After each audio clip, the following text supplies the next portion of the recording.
S Martesh madam, ಈ ಪ್ರಕರಣದಲ್ಲಿ ತಾವು ಬಯಸ್ತಾ ಇರುವಂತಹ ನ್ಯಾಯ ಯಾವ ರೂಪದ್ದು ಅಂತ ಒಂದು, ಯಾಕಂದರೆ ಸದನದ ಒಳಗಡೆ ಆಗಬೇಕಾಗಿತ್ತು. ಇಡೀ ಪ್ರಕರಣದ ಬಗ್ಗೆ ಸಭಾಪತಿಗಳು ತಾವು ಅಂದರೆ ಅವರ ಸರ್ಕಮ್ಟೆನ್ಸಸ್ಸಲ್ಲಿ ಇರಬಹುದಾದಂಥ ಸಾಕ್ಷ್ಯಗಳನ್ನು ಪರಿಶೀಲಿಸಿದಾಗ ಅದರಲ್ಲಿ ಯಾವುದೇ ರೀತಿಯಾದಂಥದ್ದು ಇಲ್ಲ ಅಂತೇಳಿ ಅವ್ರು ರೂಲಿಂಗ್ ಕೂಡ ಕೊಟ್ಟಾಗಿದೆ.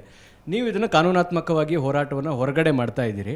ಅದರಲ್ಲಿ ಎಷ್ಟರ ಮಟ್ಟಿಗೆ ನ್ಯಾಯ ಸಿಗ್ಬೋದು ಗೊತ್ತಿಲ್ಲ. ಆದರೆ ನೀವು ಬಯಸ್ತಾ ಇರುವಂಥ ನ್ಯಾಯ ಏನು? ಸಿ ಟಿ ರವಿಯವರು ಬಹಿರಂಗವಾಗಿ ತಮ್ಮ ಮುಂದೆ ನಿಂತು ಕ್ಷಮೆ ಕೇಳಬೇಕೋ ಅಥವಾ ಪರಿಷತ್ನ ಒಳಗೆ ಕ್ಷಮೆಯನ್ನು ಬಯಸ್ತಾ ಇದ್ದೀರೋ ಅಥವಾ ಅವರ ಅಲ್ಲೇ ಕ್ಷಮೆ ಕೇಳಿದ್ರೆ ಅದನ್ನು ಅಲ್ಲಿಗೆ ಬಿಡ್ತಾ ಇದ್ರು ಅಥವಾ ಈಗಲೂ ಅವರ ಕ್ಷಮೆಯನ್ನು ತಾವು ಬಯಸ್ತಾ ಇದ್ದೀರಾ ಅಂತ?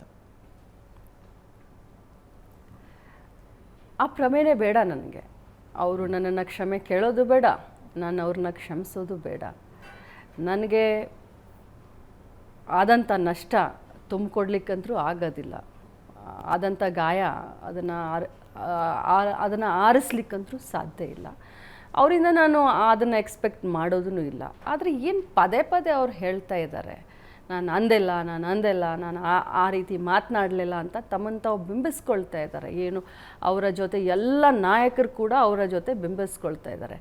ಅವರು ಈಗ ನಾಳೆ ಏನೇ ಬಂದರು, ಯಾವುದೇ ರಿಪೋರ್ಟ್ ಬಂದರು, ಏನೇ ಒಂದು ಕಾನೂನಿನಲ್ಲಿ ಹೋರಾಟದಲ್ಲಿ ನಮಗೆ ಜಯ ಸಿಕ್ಕರೂ ಕೂಡ ಸರ್ಕಾರದ ಮೇಲೆ ಸುಲಭವಾಗಿ ಹಾಕ್ಬೋದು. ಅವರು ಸರ್ಕಾರ ಇದೆ, ಅದಕ್ಕೆ ಈ ರೀತಿ ಮಾಡಿದರು, ಆ ರೀತಿ ಮಾಡಿಕೊಂಡ್ರು, ದುರ್ಬಳಕೆ. ಯಾಕಂದರೆ ಈಗಲೇ ತೋರಿಸ್ತಾ ಇದ್ದಾರೆ, ರಾತ್ರಿ ಎಲ್ಲ ಸುತ್ತಾಕ್ಸಿ ನನ್ನನ್ನು ಎನ್ಕೌಂಟರ್ ಮಾಡಲಿಕ್ಕೆ ಬಂದಿದ್ದರು, ನನಗೆ ಅಲ್ಲಿ ತೊಂದರೆ ಮಾಡಲಿಕ್ಕೆ ಬಂದಿದ್ದರು ಅಂತ ತಾವು ಎಲ್ಲ ಮಾಧ್ಯಮದಲ್ಲಿ ಅವರ ಒಂದು ಅಧಿಕ ಪ್ರಸಂಗಿತನ ಅಂತ ಹೇಳ್ಬೋದು. ಇದಕ್ಕೆ ಅಧಿಕ ಪ್ರಸಂಗಿತನ ಅಂತ ಹೇಳ್ತೀವಿ ಈ ಮಾತಿಗೆ ನಮ್ಮ ಭಾಷೆಯಲ್ಲಿ.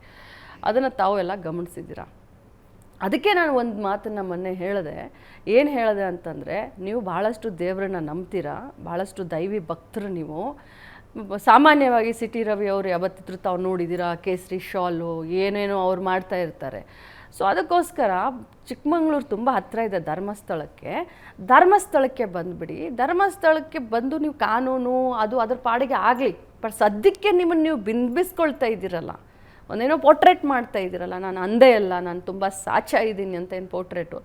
ಧರ್ಮಸ್ಥಳಕ್ಕೆ ಬಂದು ನೀವು ಕುಟುಂಬ ಸಮೇತ ಬನ್ನಿ, ನಾನು ನನ್ನ ಮಗನ ನಮ್ಮ ಮನೆ ಯಜಮಾನ್ರನ್ನ ಕರ್ಕೊಂಡು ಬರ್ತೀವಿ, ನೀವು ಕೂಡ ಆನೆ ಮಾಡಿ, ನಾನು ಕೂಡ ಆನೆ ಮಾಡ್ತೀನಿ. ಯಾವ ಮೀಡಿಯಾದವರು ಬೇಡ, ನಮಗೆ ಯಾವ ಪ್ರಚಾರನೂ ಬೇಡ, ನೀವು ಇಷ್ಟೇ ಬನ್ನಿ, ನಾನು ಇಷ್ಟೇ ಬರ್ತೀನಿ ಅಂತ ನಾನು ಕೇಳಿದೆ.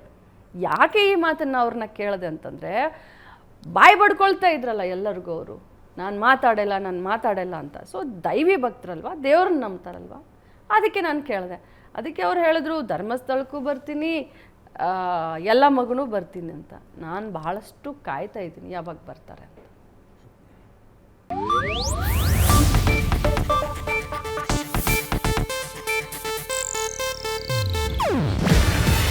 ಇದು ಏಷ್ಯಾನೆಟ್ ನ್ಯೂಸ್ ನೆಟ್ವರ್ಕ್ ಪ್ರಸ್ತುತಿ. ನೀವು ನೋಡ್ತಿದ್ದೀರಾ ಏಷ್ಯಾನೆಟ್ ಸುವರ್ಣ ನ್ಯೂಸ್.